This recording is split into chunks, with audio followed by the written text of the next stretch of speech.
जाऊया पुढे एक मोठ्या बातमीकडे। एमपीएससी पेपर फुटी प्रकरणामध्ये एक महत्त्वाची अपडेट येते। औषध निरीक्षक पदाचा पेपर फुटीचा तक्रार ही बनावट असल्याची आता चर्चा आहे।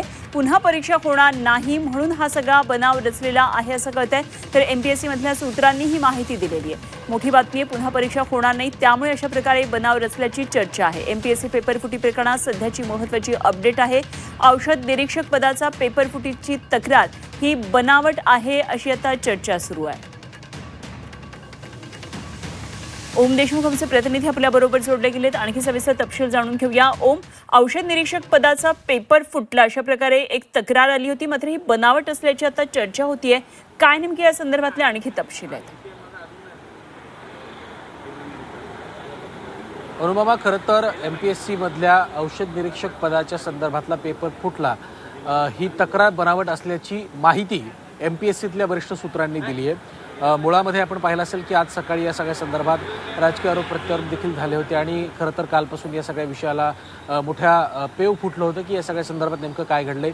नीटप्रमाणे राज्यातही असाच प्रकारचा पेपर फुटीचा प्रकार घडलाय का, या अनुषंगाने एक महत्त्वाची बाब समोर आली आहे। खऱ्या अर्थानं मार्चमध्ये या सगळ्या संदर्भातली ऑफलाईन परीक्षा होती, ती झाली। 12 जूनला याचा निकाल लागला आणि खऱ्या अर्थानं 1 ते 21 जुलै दरम्यान या मुलाखती झाल्या होत्या। मात्र 23 जुलैला या सगळ्या संदर्भात तक्रार दाखल करण्यात आली आणि या सगळ्या संदर्भात आता ज्यांनी ही तक्रार केली होती त्यापैकी लोकेश पाटील आणि गौरव पाटील यांनी लेखी स्वरूपात आपलं म्हणणं मांडलंय की या सगळ्या संदर्भात आपण केलेली तक्रार ही बनावट होती, पेपर फुटीच्या संदर्भात आपण केलेले दावे फोल होते, अशा प्रकारची लेखी माहिती त्यांनी कबुली जबाबाच्या माध्यमातून दिलेली आहे। आणि खरं तर या अनुषंगाने त्यांची आज एमपीएससीमध्ये त्यांना या सगळ्या संदर्भात नेमकं वस्तुस्थिती काय हे जाणून घेण्यासाठी बोलवण्यात देखील आलेलं आहे।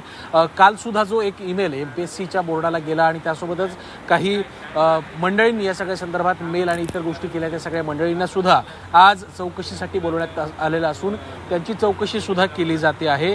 पुन्हा परीक्षा होणार नाही या गोष्टीसाठी पेपर फुटला अशी बतावणी करून परीक्षा रद्द करण्यासाठी आपण हा बनाव रचल्याचं तक्रारदारांकडून सांगण्यात आल्याची माहिती एमपीएससी मधल्या वरिष्ठ सूत्रांनी दिली आहे। त्यामुळे विद्यार्थ्यांच्या संदर्भात असलेल्या अतिशय संवेदनशील विषयामध्ये अशा प्रकारे जर बनावट तक्रारी करून पेपर रद्द करण्यासाठी प्रयत्न केले जात असतील तर या संदर्भात नेमकी एमपीएससी कडनं कारवाई काय केली जाते हा प्रश्न आहे। शेवटचा मुद्दा, जर खऱ्या अर्थानं अशा पद्धतीचा पेपर राज्यामध्ये फुटला असेल तर त्या संदर्भात राज्य सरकारची काय भूमिका आहे हा सुद्धा प्रश्न या निमित्तानं निर्माण होतोय। त्यामुळे राज्य सरकार या सगळ्या संदर्भात काय कारवाई करते आणि जर बनावट तक्रार दाखल करण्यात आली असेल तर मग संबंधितांवरती काय नेमकी कारवाई केली जाणार, या दोन्ही प्रश्नांची उत्तरं आता सध्या तरी अनुत्तरित आहेत। त्यामुळे सरकारच्या कारवाईकडे सगळ्यांचंच लक्ष लागून आहे। ठीक, धन्यवाद ओम दिलेल्या आहे सगळ्या सविस्तर तपशिलांसाठी। ओम देशमुख आमचे प्रतिनिधी आपल्या बरोबर होते।